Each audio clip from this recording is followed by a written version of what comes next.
Hey everyone, welcome back to another episode of 6 Degrees of Associations. Visiting with us today is Vanessa Denison, principal owner at Dennison Associates. Welcome, Vanessa. Hi, thanks for having me. Our pleasure. Well, Vanessa, I'd like to sort of kick us off sometimes by asking, you've been in and around associations for a bit now, and why do you keep coming back? Why associations? Well, I think the industry is just doing so much good. I think we all agree that associations are essential to the professions in the U.S. and across the world, and they're all trying to do so much with so little, and they need a lot of help. And I'm just honored to be able to try and help that mission, no matter what the association is doing. Help they do. And I think most of them recognize that, and they've created a need to help. So tell us a little bit about Dennison Associates. How did that come about, and what are sort of some areas of expertise that you sort of promote to the industry? Well, we do a lot of technology work. We're business analysts and project managers. We do technology selections and implementations, primarily with AMS, obviously, and then also with other products. We've helped people with LMS products and donation products and marketing and lots of things. We also do technology assessments, which is really helping to develop a digital strategy around how you're implementing your technology and is it really serving your strategic goals. And then we also do operational assessments where we bring that business analysis skill set and look at your operations, look at your business processes, sort of a people, process, technology strategy, and we compare how your operations are meeting your strategic goals, help define a better way, and then prioritize a plan to get there. And then so I've gone to your website, I've watched videos, like I've studied up. I know a big proponent of that is not just fly in, give them a bunch of recommendations, write up a plan, and then leave. And we're not a proponent of that either. You talk a lot about long-term partnerships and the value of that. Could you tell us a little bit of why long-term partnerships? Why not just come in and drop some plans and then walk away? Yeah, absolutely. I think there are consulting organizations that do that and do that very well. And I think there are, they have a good methodology. They have, excellent deliverables that they want to provide. And some associations want that, they want someone to come in, do a project, tell me what to do and go, and I'll implement it. But we're really aiming at the market that needs a more relationship-based, more service-based type of service. We really feel like we're going to come in and get to know you. We care deeply about your outcomes, and we want to make sure that what we're recommending is actually feasible for your organization. We want to make sure that we're tailoring our deliverables to what you need. And we also make sure that all of our, I handpick all of my consultants to make sure that they're going to care about my clients the same way that I would. I think associations need a lot of help. And we're trying really hard to make sure that we're tailoring what we're giving to them. And then we can have that long-term partnership where we can keep coming back and giving you recommendations because we've taken the time to get to know you, what you're trying to do, and how you're going to get there. And I want to come back to your people in a little bit. But first, I kind of want to pull on the thread even further of what happens when an association comes in and asks you. I'm sure you wouldn't turn down the opportunity to help them formulate a plan. But when you don't get to fly along with them and be that sort of strategic advisor or strategic partner, what happens? And in not every case, right? We're taking very broad strokes and approach here, but I think I know the answer. But what have you seen when that happens, and what could be the downside? It's a really interesting question. We have come in and done operational assessments or tech assessments with organizations where we get to know you, we make some recommendations, and then the organization, for whatever reason, decided not to continue with our services, usually budget, or because their board felt like they could take that forward. We actually got brought back into an organization to do a 3-year reassessment in a case where that we did an operational assessment. They said, yes, we're going to take this forward. We didn't really hear from them for those 3 years, and then we came back. And what we found was that the recommendations we made, they had implemented some of them, and they had taken most of the 3 years to do that. Where we had laid out a plan of several recommendations they should have been able to do in 1 to 2 years. When we came back, we found they had made a lot of progress on their own. It just wasn't quite what we had hoped. And I would think that, when we're in there helping to develop the recommendations, we're usually able to help you, actually meet the timeline that you think you should meet or that we laid out for you. And so you're able to just do more. Yeah. And is it more that the skill set just doesn't exist within the small business that is an association and they get tripped up? Or is it more, it's just, hey, here's a focus and that's great and we're on it and we all believe and we're inspired, rah, rah, thank you for the plan. But then I'm going to fly back to the 7 or 8 other initiatives that I have going on, whether it be in marketing, membership, finance, advocacy, or what have you. And this one just kind of gets pushed to the limits. Yeah, I think it's definitely a question of bandwidth. And people are so busy putting out fires all the time. It's really hard to decide to make space for a new change or an operational difference. And, you really have to think through the change management of that. And I don't think some organizations, they don't have the skill set to manage the change impacts. And some organizations, they're just so focused on putting out fires, they forget about how excited they were to make these changes, and it becomes sort of a back burner issue. If we're in there, we can help remind people, hey, this is what you expected to get out of this. This is why you want to do this, and keep them engaged with that process. And we also act as an extra resource to sort of offload some of that time and energy that they need for their day-to-day stuff. And we can also help find ways to incorporate changes in their everyday work so that they're still doing that same work, but doing it in a different, more efficient way that either frees up time or actually gets them toward the goal that we were shooting for. Well, and the freeing up time, I think, is the piece that some organizations don't emphasize enough, or they diminish that component of it. Because yes, so they'll say, well, we don't have the budget to do this or that. But imagine what you could do with the time if a fractional resource was in there helping you implement this. One, you're going to stay on your original timeline. 2, you're going to essentially be able to have a fractional PM that would handle things that otherwise would have been handled by staff, which in theory should allow them to go out and focus on other initiatives, which may be dues related, increasing dues, increasing sponsorship, increasing other non-dues revenue components. And so my experience, that is the hardest piece for some of them to sort of embrace that opportunity of having Dennison Associates, for example, on board. And but what if, right? What if you could do that? Well, I think some of what we try to do is come in and show people, some of our analysis is, of course, looking at the resource value of your staff in a given program or process, especially looking at ROI. Perfect. It's a huge part of the ROI, right? And a lot of the changes that we try to recommend are around automating things or making things, smoothing out business processes to free up that time. We talk about, do you want your staff to be doing this manual process that's really a coordinator or low-level staffer type of process, or do you want to use that resource and upskill them into something that's much more impactful, coming up with more programs, doing more research for your members, things like that are actually serving your members better than typing into an Excel file somewhere. And we help you figure out where that change can be really impactful and give you those new resources. We also look at your programs, and sometimes we've found here are whole programs that your members are not very engaged with this. You're spending a lot of resources on it.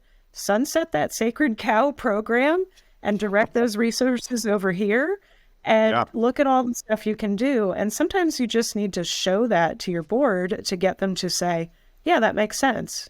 The organization I was just talking about, one of the recommendations was doing just that, was moving resources from a program that was not benefiting anyone into a program that was. And they did eventually do that a couple years later than we suggested, and then said, oh, this was so great. Why didn't we do this before?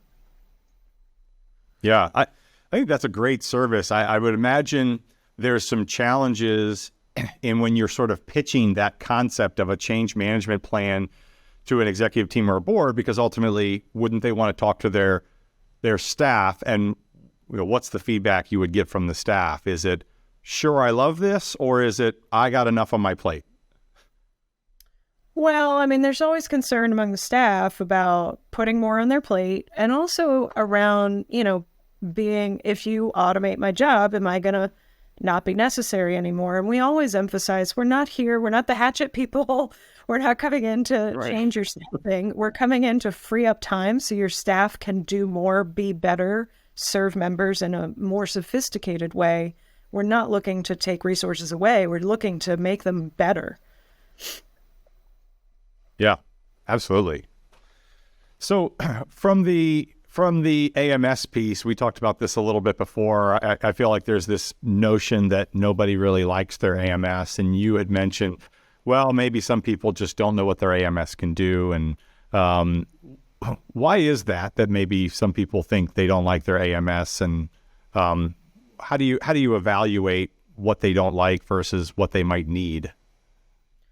Yeah, I mean, I think in a selection process, a lot of it is figuring out, and a technology assessment, a lot of it is looking at what are the challenges you're having now, and what are the skill sets you have in-house to manage those challenges, and what are the capabilities of the product that you're using.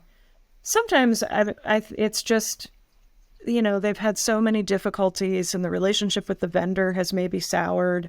Sometimes a lot of times the product genuinely can't do the things that they need to do because their needs are moving with the speed of the business and expectations of their members, but the product has not kept up with the expectations that technology should meet those needs.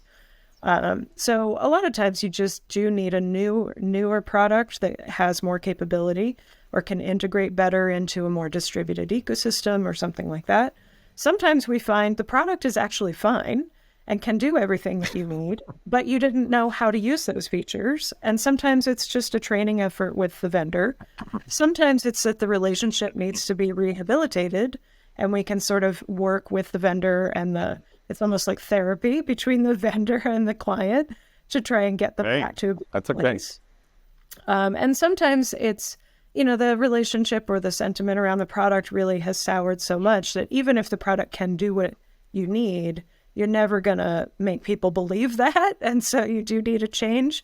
And you can often gain new and better functionality in that change, even so. There's so many components there that most people don't think about that you just mentioned, just even the relational aspect of the users with their service providers, not just the users and administrators with the technology itself. But there's sort of a mentoring or mental session that needs to happen with the users and the platform, right? We need to make them talk on the same language. And then also with the service providers, that's a unique skill set. And I told you I'd come back to the staff.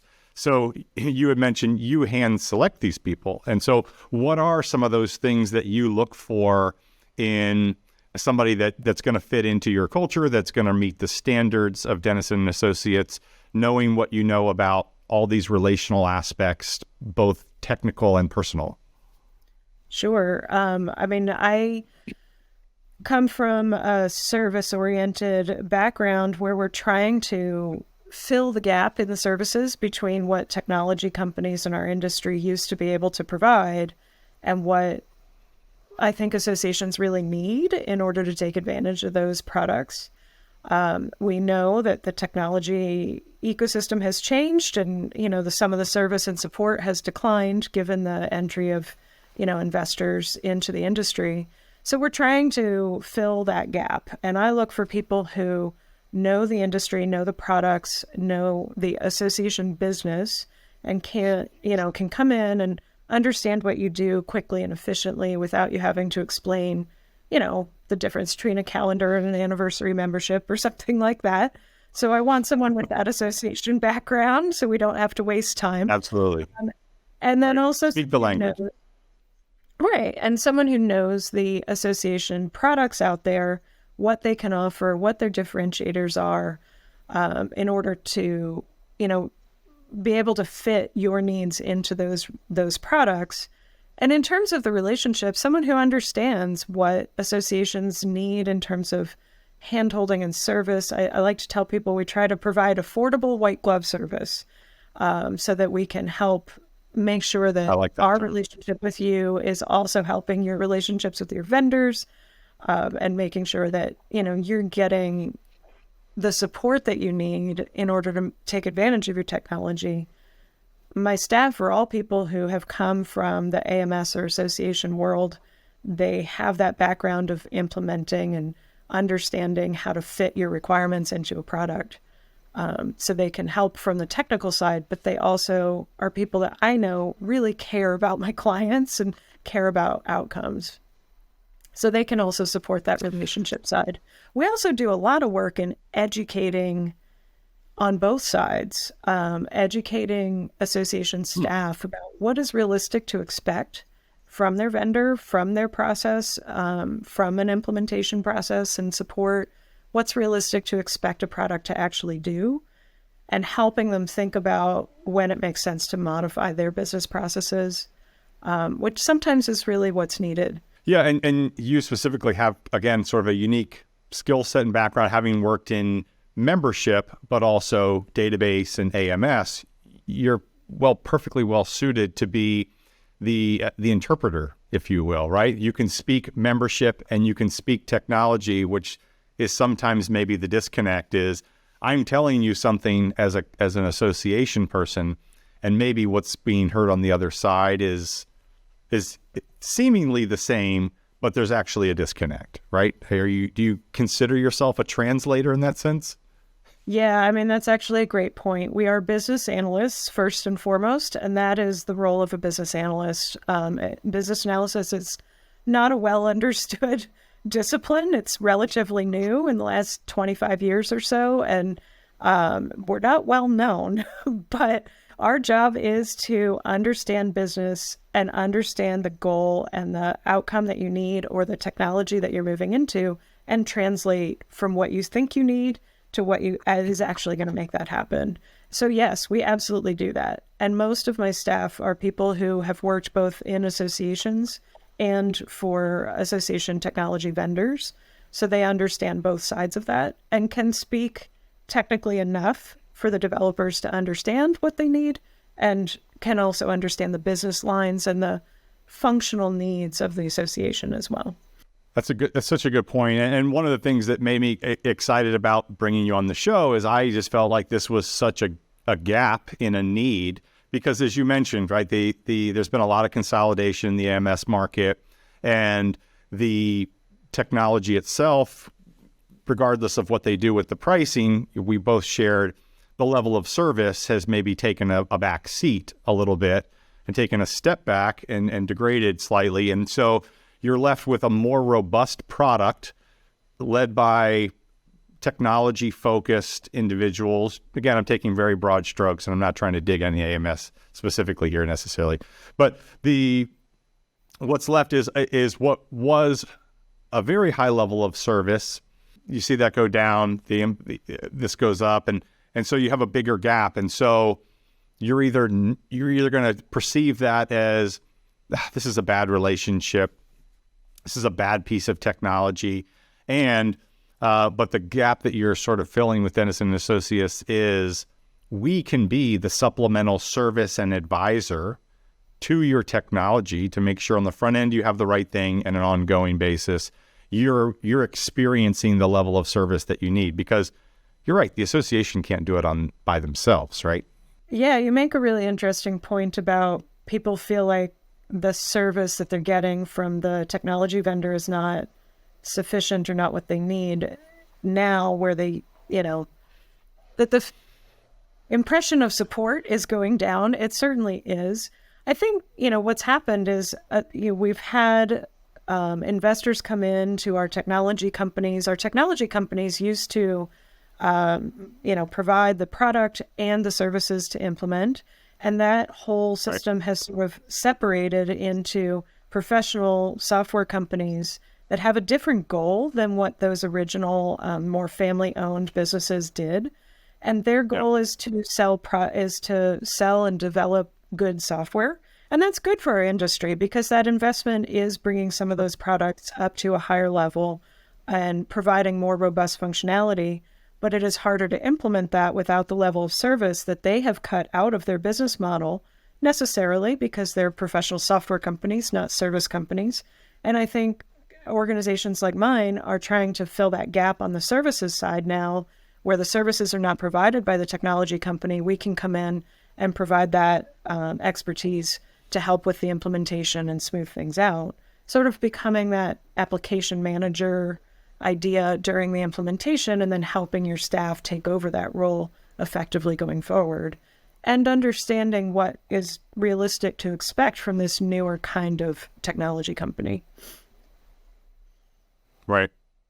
Yeah, and in my opinion, there's really no amount of AI that you could implement into that technology moving forward that's going to allow you to completely self-service or bridge the gap of the creativity of understanding of what the problem is that needs to be solved. Because as we often say, every association is unique in its own endeavor. And so you'll never have necessarily, unless we're like light years in the future, an AI that understands every association and every intricacy of its needs and its members and everything else. That's true. You do need someone to sort of interpret those requirements into each product, no matter how sophisticated the product might be. Well, are there elements, though, of AI that are being implemented into different technology platforms that you think could be successful? That's a really interesting question. I was just in the last hour talking to one of my clients about AI in community environments and in a community platform, thinking about ways to use it to, could you crawl some of the question forums and create an FAQ? Could you use AI to, obviously pinpoint the topics of conversation and where they're looking for resources and there are no good recommendations coming from the community? And that's, obviously pointing up a hole in the industry that the association might be able to fill. Could you have AI help to, maybe use the chat GPT to help seed conversations or something? There are lots of ways to try and bring that to bear in a community, just that one way or one place. So yes, I think there are a lot of opportunities there. I think a lot of associations are just trying to, hold their own and meet member expectations in terms of transactional experience and front-end design on their websites and trying to, capture the persona and personalization of marketing and targeting services. And AI is way ahead of that. So I'm not sure how ready we are for that. I'm not sure how many of our AMS or other products are incorporating that kind of functionality, but the opportunity is definitely there. And I'd love to see people starting to try and capture that. Yeah, there's a lot of really interesting things, and we could go way into conversation about that. I know we could. I want to leave some opportunity. I want to give all these secrets away from Dennison Associates, but I did want to introduce you, Vanessa, to our audience and the industry that doesn't know you already. As I often do at the end of the episode for 6 Degrees of Association, I wanted to ask if you think there is somebody else within your ecosphere, your network, that you think our audience would benefit from hearing from. I actually am partnering right now on a project with Kevin Wharton from Wharton Research. And he does a lot of association marketing research and is, is super thorough in his work and can do all types of qualitative and quantitative analysis for all types of problems that associations are trying to solve. I think he would be a really interesting person to talk to. Excellent. I look forward to connecting, have him on the show. I think that would be a fun episode as well. So, well, thank you, Vanessa, for coming on the show. Anybody that wants to get in touch with Vanessa, how can we do that? Certainly, you can visit my website. It's dennison-associates.com, and you can find contact information there. You can also get me at vanessa@dennison-associates.com. Thank you for coming on, Vanessa. It was our pleasure to have you. Thank you. I appreciate it.